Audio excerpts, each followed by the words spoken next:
When I was a young man, growing up in New York City, I refused to pledge allegiance to the flag. Of course, I was sent to the principal's office, and he asked me, "Why don't you want to pledge allegiance? Everybody does." I said, "Everybody once believed the earth was flat, but that doesn't make it so." I explained that America owed everything it has to other cultures and other nations, and that I would rather pledge allegiance to the earth and everyone on it. Needless to say, it wasn't long before I left school entirely, and I set up a lab in my bedroom. There I began to learn about science and nature. I realized then that the universe is governed by laws, and that the human being, along with society itself, was not exempt from these laws. Then came the crash of 1929, which began what we now call the Great Depression. I found it difficult to understand why millions were out of work, homeless, starving, while all the factories were sitting there.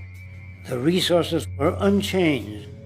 It was then that I realized that the rules of the economic game were inherently invalid. Shortly after came World War II, where various nations took turns systematically destroying each other. I later calculated that all the destruction and wasted resources spent on that war could have easily provided for every human need on the planet.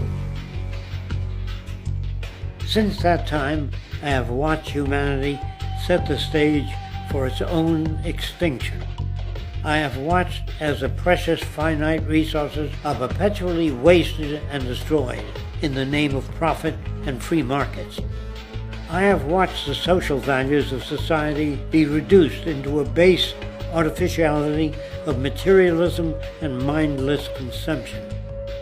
And I have watched as the monetary powers control the political structure of supposedly free societies. I'm 94 years old now, and I'm afraid my disposition is the same as it was 75 years ago. This shit's got to go.